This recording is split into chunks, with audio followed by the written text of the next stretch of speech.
Nilikwenda kuhudhuria warsha ya siku 2 ya Ramadhani katika hoteli moja ya kifahari kiungani mwa jiji. Nilifika kwa mguu katika hoteli hiyo ambayo wengi wafikao hufika kwa magari ya kifahari. Nilikaribishwa kwa heshima na taadhima, nikahisi nikana kwamba naabiri ndege kwenda Uarabuni. Kabla ya kupelekwa chumbani, nikapewa maji ya machungwa.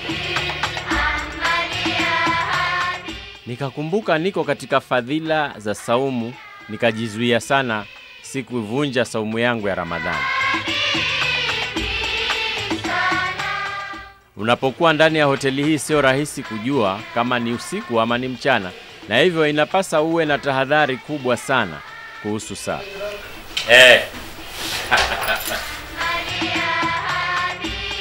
Nikahudhuria kikao cha kwanza cha warsha na kuyapata mafunzo kemkem. Mwenyezi Mungu amesema saumu ni yake yeye. Unapofunga wewe unafunga kwa ajili ya Mungu.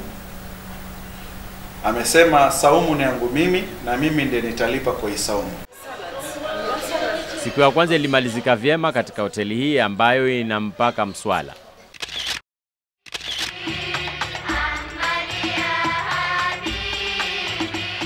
Na sote tuliokuwa katika warsha tukafuturu pamoja na kwenda kufanya ibada ya tarawih katika mswala. Siku ya pili, tukiwa katika darsa, tumbo likanikoroga ghafla, nadhani ni kutokana na ule mchanganyiko wa vyakula ambavyo sikuwa na uzoefu navyo. Nikaingia kwangu chumbani kujisaidia.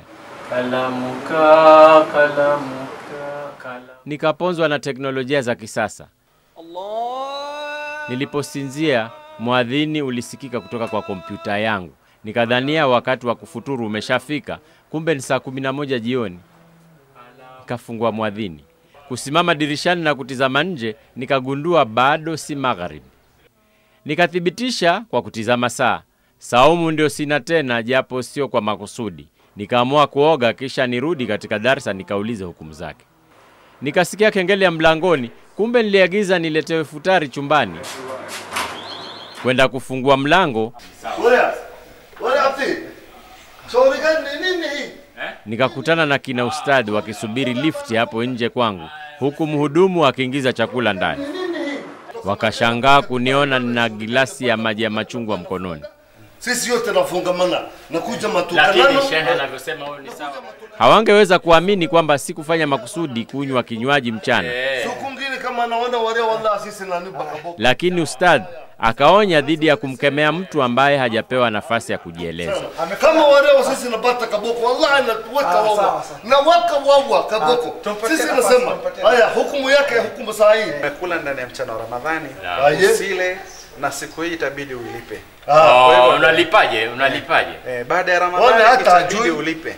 Utanuia kwa lakini itakuwa ni qadha. Saumu. Lolani Kalu, NTV, Kali na Kalu. Kuna qadha.